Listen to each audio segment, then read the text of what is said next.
Hello. Yeah. Uh, Let us start. Welcome, everybody. The monsoons have just started.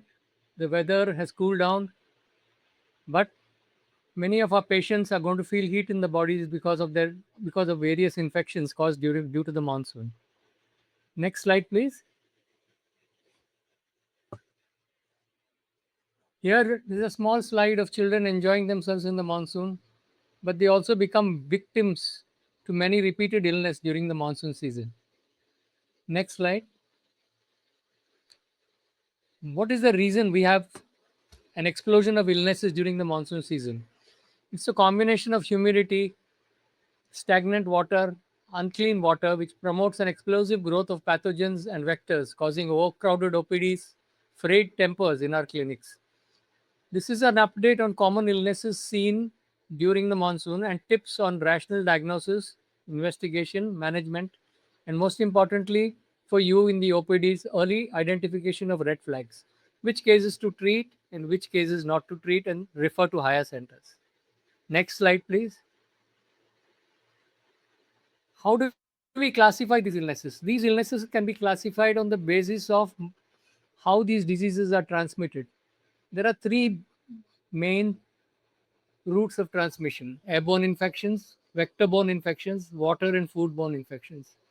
Airborne infection, classically seen, are flu, respiratory syncytial virus, common cold viruses, also known as rhinovirus. Vector borne diseases, basically because of mosquitoes, Aedes and Anopheles mosquitoes, which spread malaria, dengue, chikungunya. Waterborne infection can be both because of vector as well as direct ingestion of water and contact with water. For example, diarrhea, hepatitis A is caused by drinking contaminated water. Leptospirosis, when you come into contact with water which is infected with leptospira. Houseflies, which are seen very often in areas like slum areas and areas with bad hygiene, are also vectors which transmit illnesses. Next. Next slide, please. Most commonly we seen in the OPDs are flu infections. Classical example, I'll tell you: a 4-year-old child walks into your clinic. The parents say he's got sudden onset of very high fever, headache, throat pain, dry, hacking cough, severe body ache, shivering. These are classical presentations of flu which we see in our clinic. The smaller children present differently. They have they may present with febrile seizures. They also have vomiting and loose motions, along with sometimes respiratory distress and croup. Influenza is a rampant disease, as you know, caused by influenza A and influenza B viruses. It's spread during the monsoon season in epidemic forms. We are overloaded in the clinics seeing patients with the same symptoms. This influenza is not as benign as it appears. It can also cause severe complications. It can lead to pneumonia, sometimes caused directly by the virus, and also secondary bacterial infections. These secondary bacterial infections often occur on day 5, day 7 of illnesses due to overgrowth of bacteria, commonly Streptococcus pneumoniae and Staphylococcal bacteria. Sometimes you have children who have fever for 2 3 days and then complain that they can't walk. They come with a severe calf muscle tenderness. These are cases of myositis, often triggered by influenza type B. Rarely, influenza can cause myocarditis, which can be a fatal complication and also invade the brain. So influenza is one disease we need to tackle immediately and diagnose immediately. The second illnesses we see are often spread by the respiratory syncytial viruses. These viruses infect children less than 2 years and also adults above the age of 65 years. In children, it's a very, very serious illness. It starts off with just a mild running nose, and then the children go on progressively coughing, become breathless. On examination, you see wheezing, you see bilateral frank crackles, and these children can go on to develop respiratory failure. It's very important to identify these kids. Other viruses can also cause the same symptoms, like rhinovirus, COVID virus, and Boca viruses. Adenoviruses have also been shown to trigger similar symptoms in children in the monsoon season, but these are on the lesser side. We also seek towards the closing of the monsoon in the months of August to September. We see Hand foot mouth disease, rampantly in children between 3 to 7 years. These viruses can also trigger reactive airway disease in children. So, children come with wheeze and cough, often aggravated by these viruses. Next slide, please. Now we go to find out which cases we should treat in the clinic and which cases we should refer. Any child who has a oxygen level of less than 92 should be immediately referred to a high center. Rapid breathing more than 60, especially in small infants, is again a sign for referral. Severe tachycardia is also a sign, a danger sign. A child who's dehydrated, who refuses to feed, who's restless, should also be referred. Any patient who has persistently high grade fever about above 103 beyond 3 days should also be investigated and referred. Neurological signs, drowsiness, convulsions are other indications for referring to higher centers. Next slide, please. Now, how do you investigate these patients? You've seen a child on day one, and the day three, the child comes back to you still with high fever. In the clinic, oximetry is a very essential investigation. As I already told you, you can capture the respiratory status of the child just by doing an oximetry. You also get a heart rate from that. A CBC.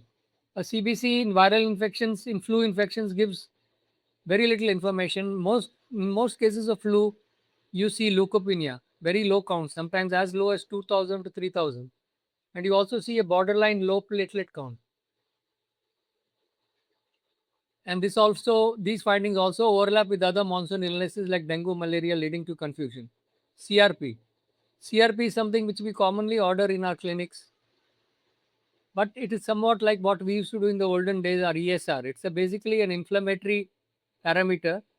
In viral infections, it can go from 20 to 60. Anything above 100 suggests bacterial infection.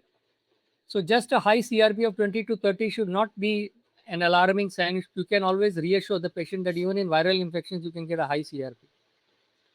Chest X-rays. Chest X-rays in children who are breathless, who have low oxygen levels, you can advise a chest X-ray. In RSV infections, you get a typical picture of hyperinflation and bilateral streaking. In flu infections, sometimes you can see secondary patches of pneumonia or interstitial pneumonia when the flu virus itself causes pneumonia. Now, you already have patient with fever. You want to know what is exactly causing the cause. You can ask for an RT-PCR. Now, these are expensive tests basically used in hospitals to find out the exact cause of illness. But sometimes you can use it in the OPD too. We were using it during the COVID pandemic.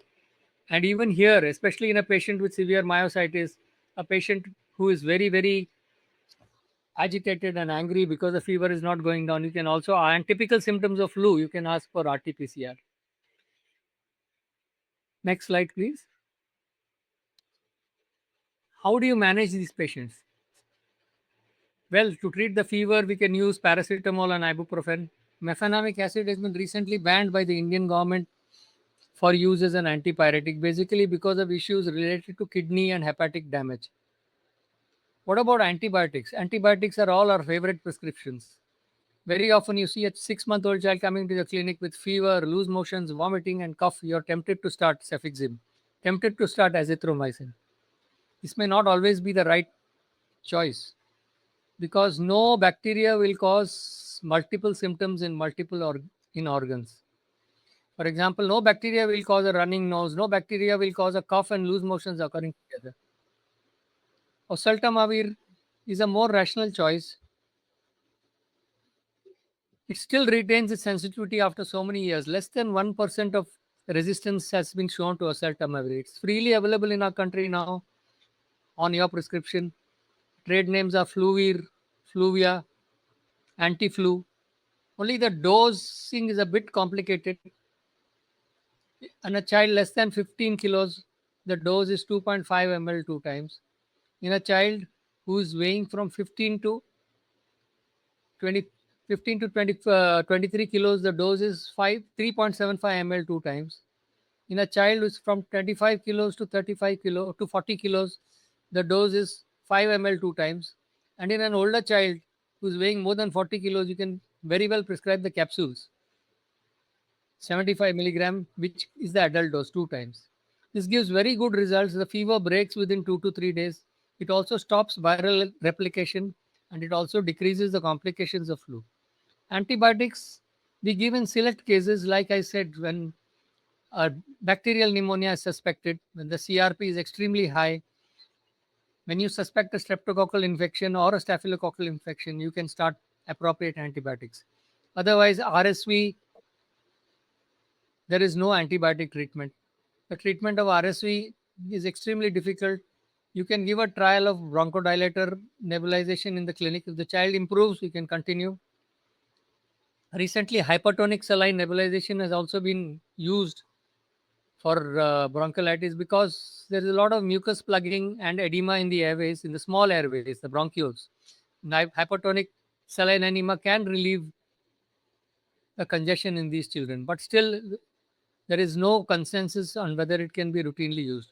Many of these children need to be admitted in hospitals because they have apneic spells, they refuse feeds, and they need to be managed in higher centers. Next slide, please. So, how can we prevent these infections? How do we counsel the patients that these infections can be prevented? What we used to do during the COVID epidemic: hand washing, avoiding crowded spaces, vaccines. Now, flu vaccine is a very important weapon in our armamentarium, which protect against the three flu viruses.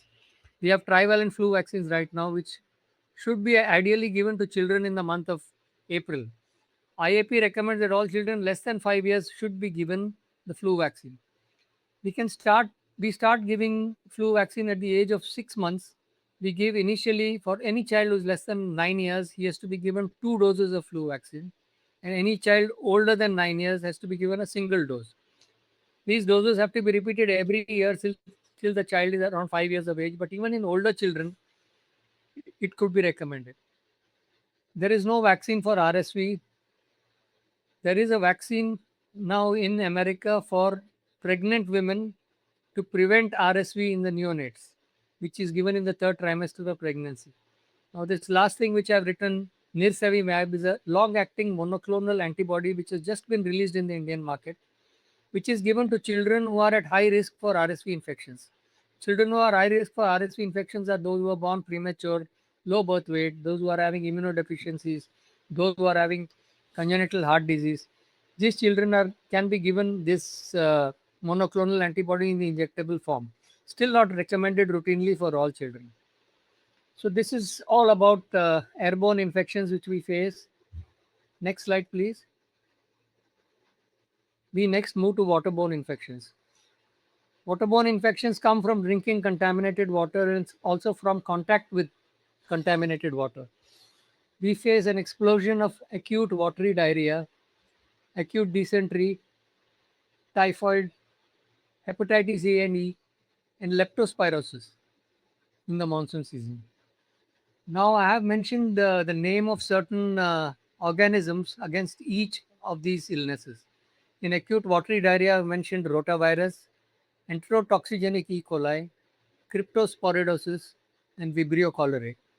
These are some of the most common organisms which cause watery diarrhea in children.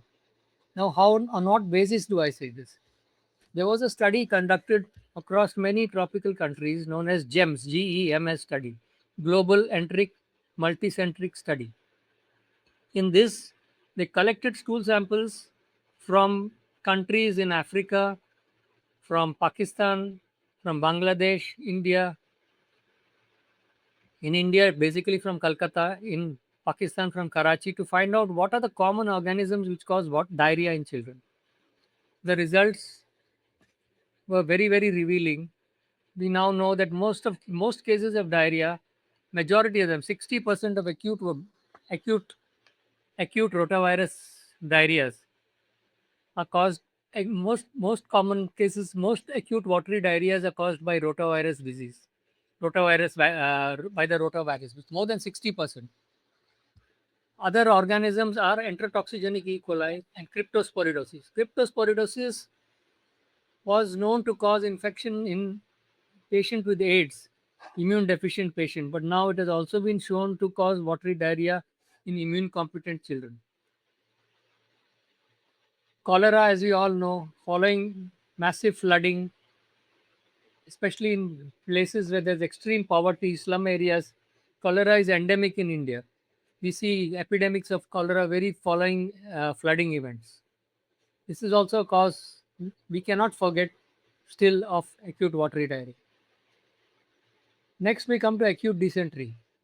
The most common cause of bloody stools was found to be Shigella, not Entamoeba histolytica. Only 7% of bloody diarrheas were found to be caused by Entamoeba histolytica. Then there are strains of E. coli which also cause bloody diarrhea. Very dangerous strains of E. coli which also cause bloody diarrhea. And non-typhoidal salmonella. But again, the most common cause is Shigella. Most infectious disease experts say today that a case of any case of bloody diarrhea should be assumed to be Shigella unless proved otherwise. Typhoid. Typhoid is still a big problem in our country. I think each of us in a year sees more typhoid cases than what a doctor in what entire USA sees in an entire year. Typhoid is still a major problem for us in our practice. Hepatitis A and E. These cases also they are great imitators. They start off with fever, vomiting, chills, stomach pain. We begin to suspect other illnesses, but on the third, fourth day, they come back with yellow eyes. It's a great imitator. Unfortunately for us, very few of these patients go on to develop fulminant liver failure. Leptospirosis. These are often seen following massive flooding in our urban cities and also in rural areas. This could be, we could call it as a both as a vector borne and a waterborne illness. The vectors of leptospirosis are rats. Rat urine contains leptospira spirochetes. Even dogs are carriers of leptospira, and cattle and poultry are not carriers, but cattle are carriers of leptospira. They contaminate the water, and children who play in the water have cuts and wounds on their hands and legs or swim in the water. This organism has also been shown to enter through the conjunctiva. It's a very, very nasty or little organism. Next slide, please. Now, how do we investigate any case of diarrhea? Very often on day one, day two, we treat the patient. There's no need to investigate. When the diarrhea is not settling down, generally we basically ask for a stool routine and microscopy. The stool routine and microscopy shows a lot of pus cells, and we know that it's a bacterial origin. In rotaviral diarrhea, you see nothing. You don't see pus cells. You only see reducing substances. And that very often prompts the doctor to stop breastfeeding, especially in some small infants. Because you see reducing substances, you tell the mother, stop breastfeeding because the child is not able to absorb lactose. Now, this is a very, very grave mistake. Now, I've also mentioned special stains. Now, special stains are when you suspect cryptosporidosis. For cryptosporidosis, you need to do a modified acid fast stain to diagnose the organisms. Hanging drop preparation, you all know when you have acute rice water diarrhea, you recommend this test in cholera patients. Stool culture. Stool culture is perhaps one of the most useless tests which can recommend to a child whose diarrhea is not coming under control because the report will come after 3 to 4 days, and by that time the patient may have recovered or may have been admitted in hospital. Many stool cultures only will show you E. coli, but it will not show you what type of E. coli is present. It could be just the normal E. coli which is present in our gastrointestinal flora, which is non-pathogenic.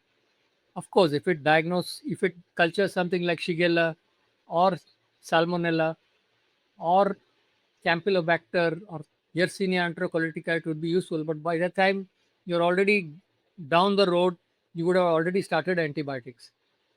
Now, recently, you have stool PCR tests which detect all pathogens in the stools which can cause diarrhea. And it will tell you whether it is rotavirus, whether it is E. coli, whether it is Salmonella, or it is cryptosporidosis. Now you also have blood PCR tests which are directly identify pathogens. Now we have gone through stool investigations. We'll go to how to investigate a case of typhoid.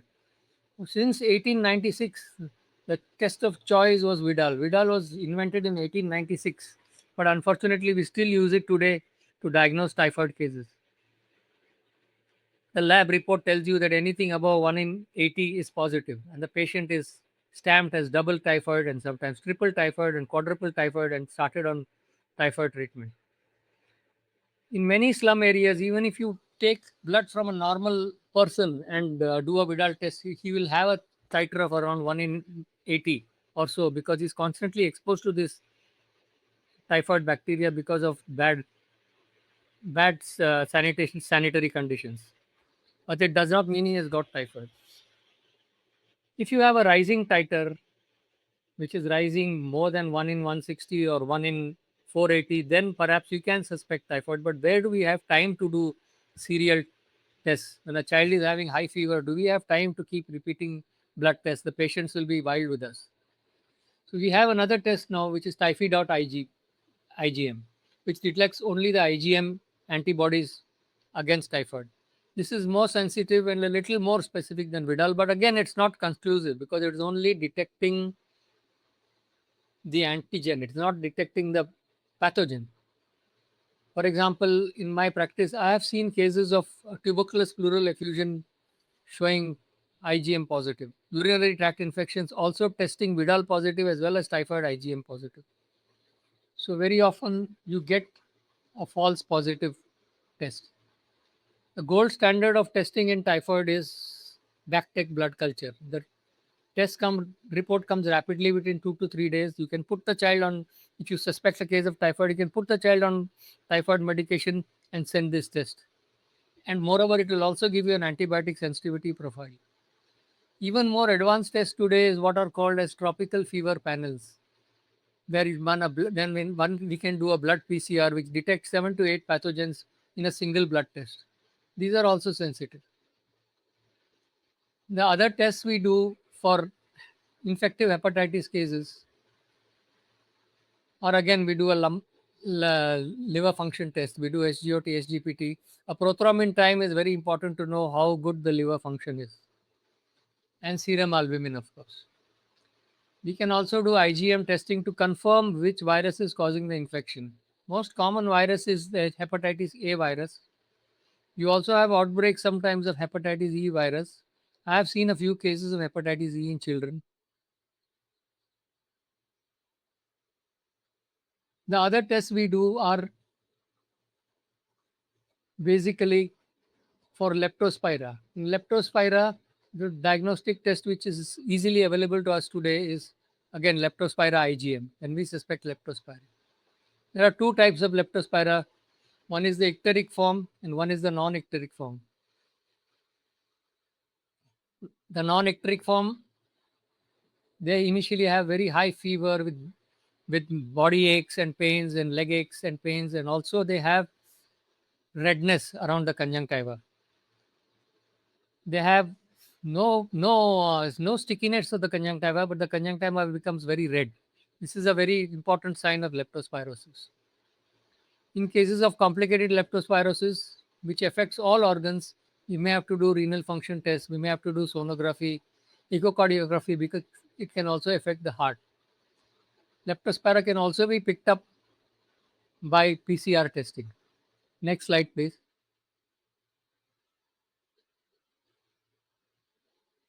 Now, the first rational management is of gastroenteritis. The first thing we should prescribe when we see a child with acute watery diarrhea is WHO ORS. This is the cornerstone of treatment in our clinics. In a child who's on ORS, we can also ask the mothers to give homemade fluids like rice kanji, buttermilk. Do not stop breastfeeding. In top fed infants who do not have access to breastfeeding, sometimes children who have a profuse watery diarrhea, you can prescribe low lactose or lactose free formulas. But remember, ORS is the bedrock of therapy. Now, how much ORS to give? The rough thumb rule is 50 ml for every loose stool. For example, if a child passes 4 stools, he should be receiving 1 glass of water. Instead of giving intravenous fluids, give fluids through the mouth. For older children, you can also recommend what is known as the BRAT CKO diet. Now, it's very easy. B stands for banana. R stands for rice, rava, apple, anar, tea, and toast. C stands for curd. K stands for khichdi, and O stands for oats. Always encourage feeding during diarrhea because the child may go into acute malnutrition. In rotavirus diarrhea, the lining of the intestine gets affected. So you require protein to regenerate that lining. You also require protein to regenerate the enzymes, which are also protein to digest food. So feeding a child, although the child may be having vomiting, you still have to continue feeding the child. Zinc. In countries like India, zinc has been shown to be a very effective medicine. The dose of zinc is 2.5 ml once a day for a child less than 6 months, and for a child more than 6 months is 2.5 ml twice a day to be given for 14 days. Zinc has been shown to decrease the frequency as well as severity of the diarrhea, and it also seems to prevent recurrent infections for a period of at least 3 months, according to research studies. Ondansetron is approved for vomiting, should be given in a dose of 0.15 milligram per kg, is very effective in stopping the vomiting. Probiotics. Now, probiotics, there are many in the market. Saccharomyces boulardii, Lactobacillus GG, Bacillus clausii. Probiotics have been shown to be effective in reducing the duration of diarrhea by 1 day. Saccharomyces boulardii and Lactobacillus GG are very often used for a period of about 5 days. Bacillus clausii, people are not very convinced about its effectiveness in diarrhea, but it's very easy to give. Enterogermina, even before prescribing, many parents have already given enterogermina to their children when they come to our clinic. Antibiotics. Antibiotics are not indicated in most cases of watery diarrhea, except proven cholera. In cholera, the drug of choice in children is azithromycin and doxycycline in children greater than 8 years. In dysentery, the drugs of choice is azithromycin and cefixime.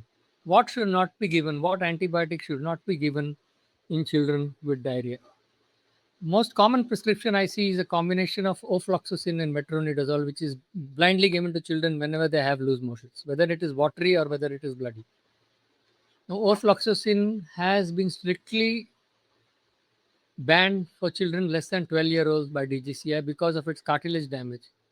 Another troubling complication of ofloxacin is it causes severe insomnia in children. It can also trigger convulsions in children. I've had 2 to 3 patients who have developed convulsions after being given ofloxacin. Moreover, resistance of enteric pathogens to ofloxacin has risen all over the world, and it is no longer the first choice in enteric infections. Now, what are the other two drugs which I have mentioned in my slide? Nitazoxanide and Metrogyl.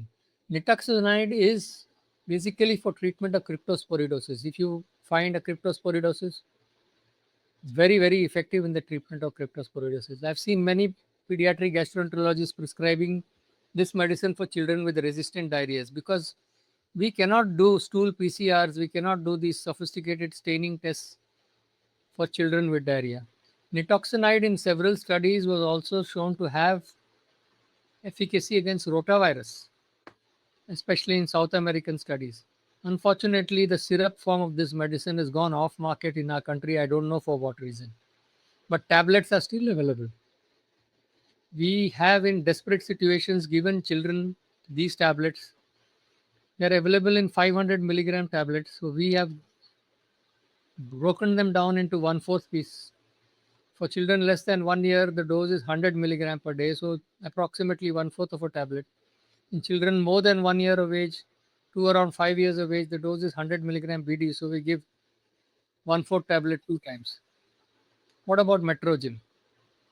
Metrogyl again should be reserved for cases of ME with dysentery.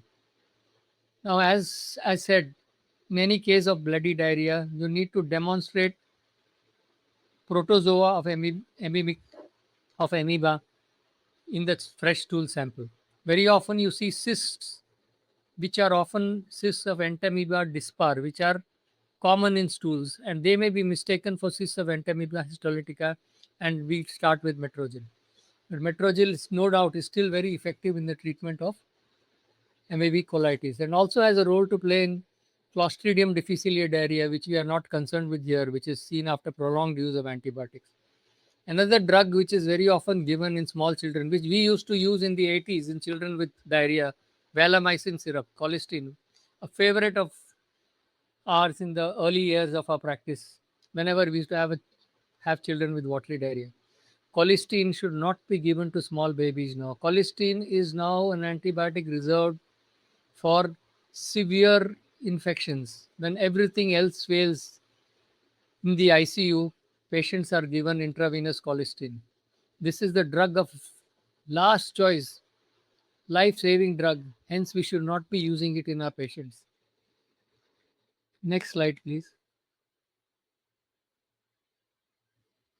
In enteric fever, again, quinolones since 1992, we have stopped using quinolones because of increasing resistance. Cefixime, azithromycin in double doses have to be used. Cefixime for a period of 14 days.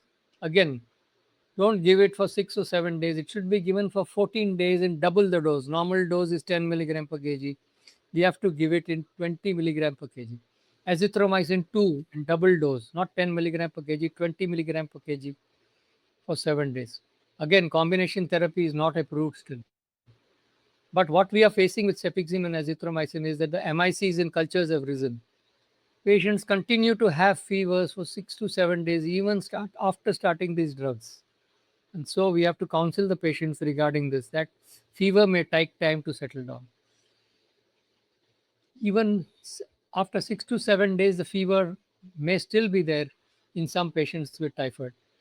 But according to culture reports, the older antibiotics like ampicillin, fluoromycetin, and Septran have again started becoming effective in typhoid cases. But pending culture reports, only on basis of culture reports can we restart these medicines. As far as hepatitis A and E go, we have only have conservative measures, no specific treatment. You have to control the vomiting, you have to control the fever, watch for complications, which as it is very, very low. None of these cases become chronic. Hepatitis E can be dangerous for pregnant women. This is the only thing which we should know in our cases of practice. And sometimes, very rarely, why do we ask for diagnostic tests? At our level, at our consultant level, we often, any child with jaundice, we ask for IgM testing to prove that it is a case of hepatitis A or E. Because very, very rarely in children, Wilson's disease can present with a picture just like acute hepatitis, and you can miss Wilson's disease. That is the reason we already always ask for virological confirmation. But there are other viruses which also cause hepatitis. For example, cytomegalovirus can cause hepatitis. Dengue can also cause hepatitis. We also have Epstein-Barr virus, which can cause hepatitis. There are so many other viruses which are non-hepatotrophic, which can also cause hepatitis. But these are not monsoon illnesses. Now, leptospira. Leptospira is a great imitator again. As I said, two forms, non-ecteric form and the ecteric form. The non-ecteric form, you have to look for signs like redness below the eyes.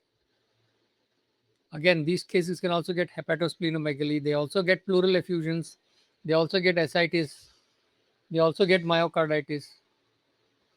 And the ecteric form is very, very typical. You have very, very deep jaundice levels of 10, 11, huge, high SGOT, SGPT levels. These children look extremely sick and toxic. On an OPD basis, mild cases respond very well to azithromycin, doxycycline, cefixime, and amoxicillin. But severe cases have to be referred to higher centers for intravenous penicillin and ceftriaxone. Doxycycline, again, we were often under the impression that tetracycline should not be given in pediatric cases. But nowadays it is recommended for children above 8 years and can be used off label for even children as young as 2 years. The dose of doxycycline is 2 milligram per kg. Problem, again, it is available only in the tablet form. It has to be crushed and made into some sort of a palatable decoction for children. Next slide. These are the red flags. What to watch out for in any case of acute diarrhea, hepatitis, typhoid, leptospira in your clinic. When to refer. Any child who has shows signs of dehydration, sunken eyes, a dry tongue, no urine for 6 hours, these children should be referred. A child with loose motions who has persistent vomiting, huge frequent stools, high fever should be referred. In a case of a typhoid, a child who has a toxic look, persistent high fever, severe abdominal pain, bloody stools, these are all signs of an impending perforation. These children should also be referred. In any case of hepatitis, deepening jaundice, vomiting, altered sensorium are also indications for referral. In leptospirosis, again, as I mentioned, any multi-system involvement, deep jaundice, ichtheric leptospirosis should be referred to infectious disease centers for further treatment. Next slide, please. Now, what are the preventive treatments? The treatments are more of the same: hand washing, sanitary hygiene practices, simply telling the parents that they should clean and wash their hands after they use the toilet, drinking pure boiled or RO filtered water. Again, our population is still not having access to pure water. Avoiding street food, raw food, washing vegetables and fruits before eating, and eating warm home cooked foods. I don't know how many of you have seen it. Many cases recently have been reported of people eating shawarmas on the roadside and falling sick. This is basically because of the exposed meat which they keep on that spit and keep revolving it. I see flies sitting on those meat and we eat that without a second thought. Most of these cases are Shigella infections causing severe dysentery, and there have been fatalities also reported from eating these street foods. What about vaccination? Rotavirus since 2017 to 18 has been included in our national program. In our practice, I have seen a drastic decrease in the case of severe watery diarrheas in children. Even if there are cases, they are controlled easily. ORS, conservative measures are treated, they get treated very easily. Cholera vaccine. Cholera is very endemic in our country still, but still it has not been included in our national program. In epidemic situations, can be still be used. It's available as an oral vaccine. It has to be given in 2 doses on day 1 and day 14. Typhoid vaccine. We have the typhoid conjugate vaccine which is available, which can be given as early as 6 months. It has been one of the most astoundingly effective vaccines, shown to have almost a 90-95% success rate. A study was reported in Lancet, and this is a proudly made in India vaccine, made by several companies now. Remember, cases of typhoid which you treat should also be given the typhoid vaccine after 1 month of treatment, because they are known to relapse. Typhoid can sit in the gallbladder and cause relapses. So patients who have had typhoid, whom you have treated successfully, you should give the typhoid vaccine. Hepatitis A vaccine. Now, this has been available in the market for a long time in two forms: the inactivated form as well as the activated form. The active live vaccine is given in a single dose, while the inactivated vaccine is given in 2 doses over a period of 6 months. In olden days, it was said that most of us have already been exposed to hepatitis A, so the vaccine is not required. But nowadays, many parents are taking hygienic precautions, are giving clean water to their children, avoiding outside food. So many children are not exposed to these viruses. So it is worthwhile recommending this vaccine to all children. We give it routinely in all children in our practice, though it is not included in the national program. Next slide, please. Now we come to vector-borne diseases. What are the common vectors which spread diseases during the monsoon? We all know dreaded mosquitoes, Anopheles and Aedes mosquitoes. Anopheles mosquitoes spreads malaria. The Aedes mosquito spreads chikungunya and dengue virus. And also another 54 viruses can also be spread by the Aedes mosquito, which I was surprised to read. Of course, not in the monsoon season, but in other seasons. All over the world, it is a carrier of several viruses, but we are mainly concerned with dengue and chikungunya. The dengue mosquitoes bite during early morning, during afternoon and late evening time. The malaria mosquitoes are the ones which bite after dark. This is important to know when we come to preventive strategies. Malaria often presents with paroxysmal fever. I don't think I need to explain the type of fever which everybody has seen this fever. The children who come with paroxysmal fevers, sometimes with other non-specific symptoms like abdominal pain, neck pain, head pain. That soft splenomegaly which we feel when we palpate the abdomen often just clinches the diagnosis. Falciparum, which in Bombay I'm not seeing that often nowadays, and mixed infections can present with more erratic fever patterns. Estimated that in India, more than two-thirds of cases are caused by Vivax and one-third by falciparum. India still accounts for more than 70% cases of worldwide malaria and more than 50% of dengue patients in the world are seen in India. 80% of malaria deaths in the world are still seen because of malaria. What about dengue? Dengue, again, the presentation is quite typical. You see a flushed face, high fever, intense headache, retroorbital pain, muscle pains, nausea, and vomiting. Rash on the day 3 4 of fever, which cannot be missed. These are the classical symptoms of dengue. Dengue has the typical three phases: the febrile phase, the critical phase, and the convalescence phase. In most illnesses, we are relieved when the fever goes, but in dengue, we are more alert and more tense in our clinics when the patient doesn't have fever. That is the paradox of dengue. 48 hours are critical time when the fever goes, when they have to be very alert in dengue patients. Chikungunya. It has researched in our country since the year 2005. We've been seeing a lot of cases of chikungunya. Basically, high fever with systemic symptoms like dengue itself, but arthralgia, severe joint pains, which become chronic. When dengue enters its chronic phase, is class. There is no fever but severe arthralgia. Chikungunya is also shown to have several multi-system manifestations recently. Last year, a close friend of mine, a general practitioner practicing in Sion, succumbed to chikungunya because of multi-system complications. I don't know whether there has been a mutation or just it has become more virulent now. Next slide, please. Now, how do you rationally investigate these cases? In any case of malaria, the bedrock of treatment again is a simple CBC. CBC in a case of malaria will show a mild thrombocytopenia, a low hemoglobin, and neutropenia, and low total leukocyte counts. A thick and thin smear very often clinches the diagnosis. Then you have rapid diagnostic tests, which can often tell you, which can, along with your thick and thin smears, can confirm your diagnosis of malaria.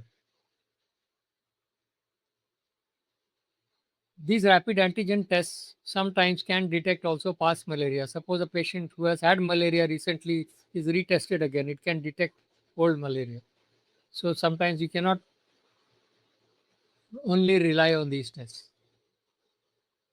So as I said again, in malaria, you have to rely on thick and thin smears and rapid antigen tests. And if the patients can afford, you can go for PCR testing and what are newly come up now, NGS tests, next generation sequencing tests. These are tropical fever panels which straight away give you results to 8 to 10 bacteria and viruses. Next generation tests are surprisingly inexpensive. They cost 2,500 rupees. The PCR tests are very expensive. Then we come to dengue testing. For dengue, the main testing we do is the NS1 antigen on day 1 and 2 of fever, and then day 4 5 fever we do the antibody testing, IgM and IgG antibodies. NS1 antigen is a very sensitive test, but sometimes we've seen during COVID epidemics And during influenza epidemics, also a patient testing positive for dengue NS1, although not really having dengue, because there is some sort of a cross reactivity with these viruses. But mostly, the CBC picture on of dengue on day one is very often normal. When you repeat the test on day three, you see classically a rising hemoglobin, you see a falling WBC count, and a falling platelet count. Serial CBCs are very important in dengue, basically to detect patients who are going to go in for complications. In chikungunya tests, again, you can do NGS test, next generation tests, but the most commonly used test is the IgM test. Then you have the complicated tests, which are mainly used for complicated cases, like you do a liver function test, renal function test, D dimers, IL-6 when you suspect cytokine storms in dengue and chikungunya cases. Next slide, please. When to refer cases. In dengue, you all know about the warning signs: or rapidly rising hemoglobin, rapidly falling platelets which are falling below 50,000, rising SGOT. In dengue, surprisingly, the SGOT rises faster than the SGPT. And if they are more than 1,000, these are signs of developing dengue hepatitis, which are a bad prognostic sign. Severe abdominal pain, severe vomiting, these are all signs of complicated dengue, which should be referred immediately. Bleeding from the nose or from any side. A cold, clammy skin, which is a sign that the patient is going into dengue shock syndrome. Respiratory distress, which may be signs of patient developing third space fluid accumulations like uh, pleural effusion. Restlessness, agitation, confusion. These are all signs that you should immediately refer the child to a higher center. These often occur on day 5 and 6 when the fever has subsided. So we should always tell the patients that these are the warning signs, these are what you should look out for. Then you have malaria. What are the danger signs of complicated malaria? Any case of suspected cerebral malaria, when the hemoglobin is dropped below 5, when you have bleeding in a case of malaria, respiratory distress, hyperpyrexia, these are signs of severe malaria which cannot be controlled at OPD levels. In chikungunya, signs of multi-organ dysfunction are also indications for referral. Next slide, please. Now, rational treatment of these conditions. The government of India does not encourage presumptive treatment of malaria, but still sometimes we have to resolve to do presumptive treatment when no evidence is available. Recommended treatment for Vivax is still chloroquine. Chloroquine is still extremely effective. No resistance has still been reported. Dose of chloroquine, we all know 10 milligram per kg, the first dose, 5 milligram per kg after 6 hours, followed by 5 milligram kg for 2 successive days.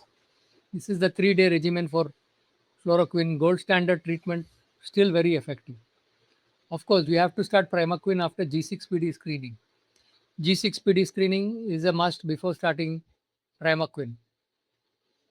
Now, primaquine can be given to anybody more than 6 months. Before it used to be said that infants should less than 1 year should not be given primaquine, but recently WHO has allowed starting primaquine for even children between 6 to 12 months.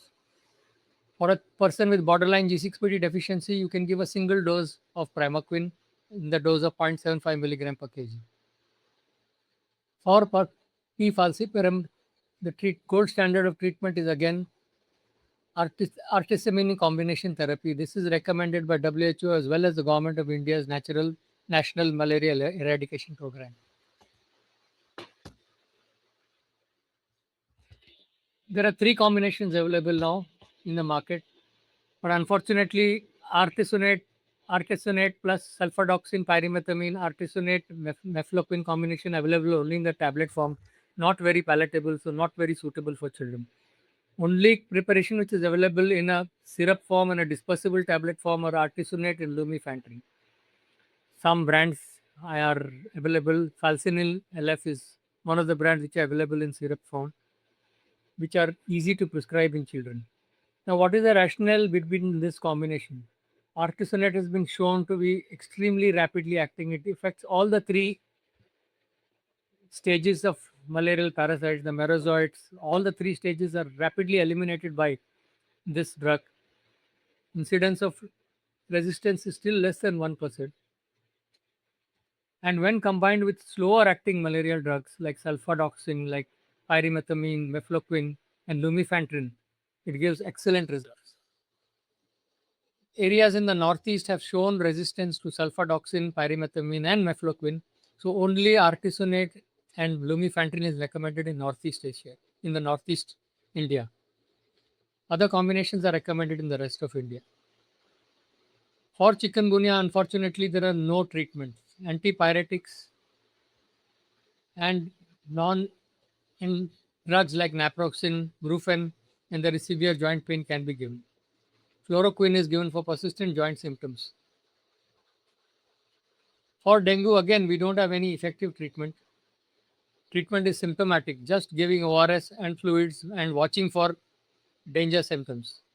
For danger signs and symptoms, we tell the patients what are the danger signs and symptoms. Be very alert during the phase where the child is not having fever. And most important, we should not use drugs like ibugesic and mefenamic acid for fever in dengue patients. What about papaya extract? And still not recommended. Syrups are available, tablets are available. Studies have shown in Sri Lanka and many countries have shown that papaya effect of these papaya extracts may have beneficial effects. They stimulate platelet production in the bone marrow and also have membrane stabilizing effects, but still not recommended. In children, sometimes in practice, their children don't seem to like this syrup. They vomit violently, which adds to the problems since children with dengue are already low on appetite and already vomiting. Next slide, please. How about preventing these illnesses? Vector control. Vector control outside is not in our hands, it's in the hands of our municipality.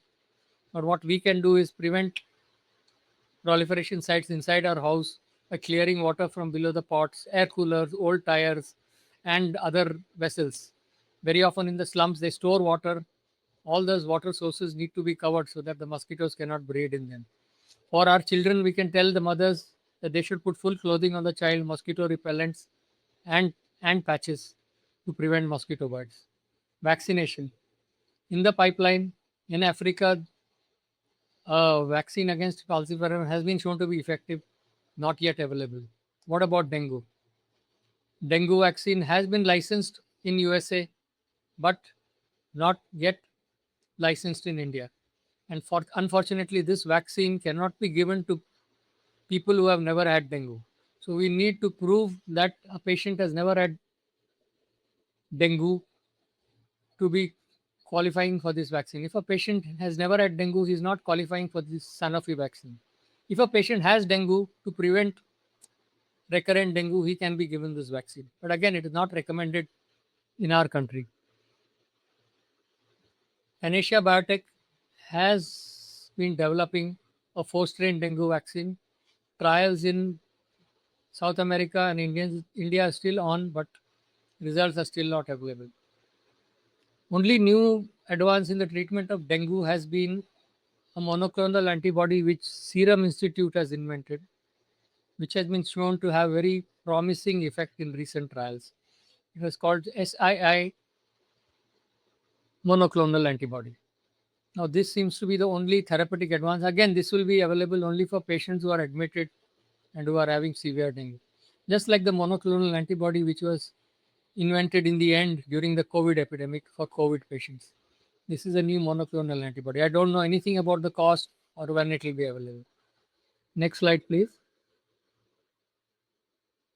Here is a slide of children having fun in the monsoon, but that fun also brings hidden dangers for children. And I'm closing with the last slide. Next slide, please. Everybody wants happiness, nobody wants pain, but you can't have a rainbow without a little rain. Thank you for the patient listening.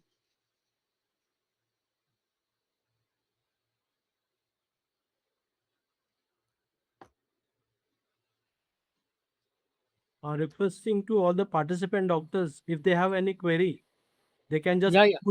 unmute themselves and please go ahead.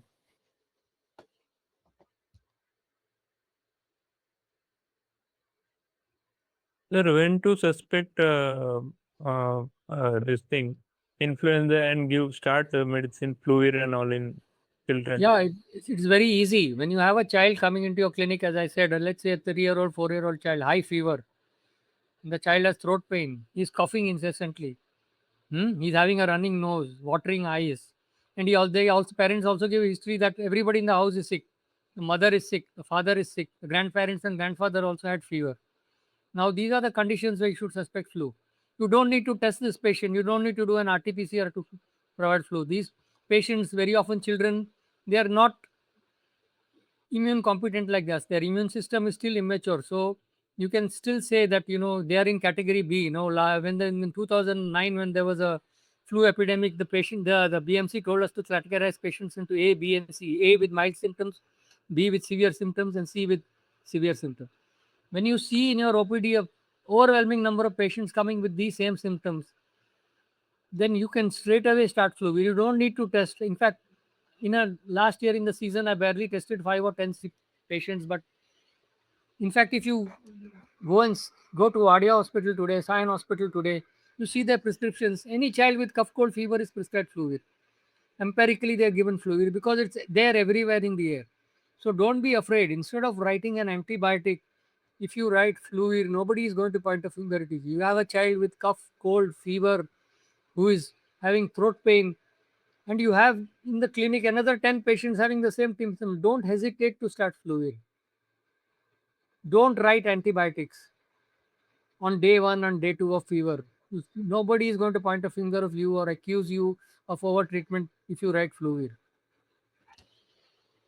You Sir, can give does it fluid for as young vomiting as or even a child as 14, about 14 days can be given fluid. Even a small child of 2 to 3 months is being prescribed fluid today. sir, Remember, even hmm? how I should be the fever, sir? I mean, mild Fever cases very also can. often they come with 103, 104 fever. The parents say that हमने Crocin दिया, बुखार कम ही नहीं हो गया doctor, कुछ करो, बुखार कम ही नहीं हो रहा है, बिल्कुल कम नहीं हो रहा है. This is classical dialogue which you see. They will call you 3 to 4 times saying that बुखार बिल्कुल कम नहीं हो रहा है, कुछ और दवा दो बुखार कंट्रोल करने के लिए. And a child who comes to you with a mild running nose, and let's say 9900 fever, no cough, this could be rhinovirus. This could be a common cold virus, which is also seen in the monsoon. This child you can give symptomatic treatment. But a child who comes to you with very high fever, 103, 104 temperature, coughing incessantly, running nose, these are classical symptoms of flu. Of course, even COVID can present in a similar manner, but remember, COVID also has other things like loss of taste, loss of smell. In children, COVID is generally and luckily very mild. In older patients, yeah, COVID can also give symptoms just like flu, but we have seen during the COVID epidemic, COVID symptoms in children are generally milder than the flu symptoms. As somebody said, in flu, the symptoms are not only above the head but also below the head. They complain of severe body aches, muscles, and aches and pain. But in COVID, the symptoms are above the head. They have more of, the throat pain is not that. The throat pain is also there, but the symptoms of other body ache and all are not there. Acha, the dose of doxycycline in children. The dose is 2 milligram per kg. And doxycycline does not have a affinity for the calcium in the tooth, so you don't have enamel staining with doxycycline. So doxycycline now is even used for younger children, for example in other illnesses like rickettsial infections. Very often it is a miracle drug in rickettsial infections in children who are, with a single dose of doxycycline the children lose fever. The dose is 2 milligram per kg, but as I said, it is unfortunately not available in the syrup form. It is present only in tablets. You have to crush and make it palatable and give the children. Sir, in dengue, how to clinically identify plasma leakage? They tell, after fever has gone. See, plasma leakage in children, you can do, first thing you can do a BP test. You can take the BP of the child, but again, very difficult for you as general practitioners to take a BP of a child, to have a BP cough. For me also, it is difficult. So asking you to do a BP in a child is very difficult. Another test which was described was tourniquet test, because fluid leakage in the child and lower platelets are often happen together. So tie a tourniquet and look for petechiae. Again, that is very difficult in a crowded OPD to do. Simple, refer the child for sonography. Sonography will quickly pick up an ascites or a pleural effusion. You know, third fluid losses.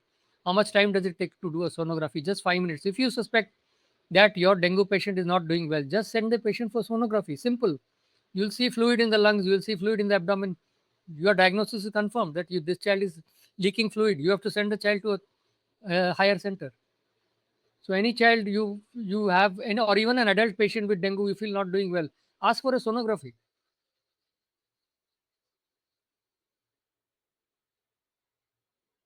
Sir, and typhoid TCV vaccine is to be repeated, or one lifetime is enough? Right now there is a lot of charcha going on. Initially, when typhoid was initiated, they asked us to give one dose at 1 year, and that's it.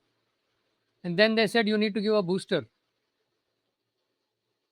Now the latest is that only a single dose is more than enough. But there are many people who feel that after 5 years you should give a booster, and there are some doctors who follow their own immunization program who have started giving boosters at 5 years. But I generally follow the IAP criteria. I give one dose at 6 months, and then I don't give a booster.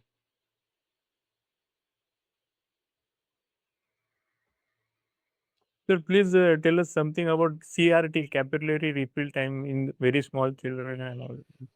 Small children, same thing, less than 3 seconds. You just have to press the nail bed. But again, clinically, I'm telling you see a child with a cold, clammy skin, and you capillary refill time. You just press the nail bed, and you see how fast the redness comes back.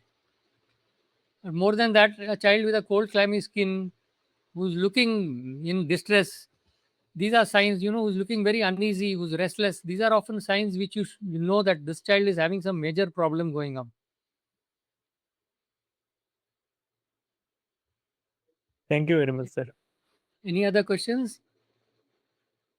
Anybody is We have having to any talk. questions can please go ahead. So if there are no questions, then let's conclude the program. So on behalf of Rani Hospital, I, Francis Gaikwad, Marketing Manager, take this opportunity to thank Dr. Bharat Rao for taking us through this wonderful and informative session on pediatric monsoon element. Since the monsoon has already started, this is really going to help us to take care of our little patients. So on behalf of Rani Hospital, once again, I thank Dr. Bharat Rao and all our participating doctors for giving us their valuable time. So we close the session over here. Thank you, sir. Thank you very much.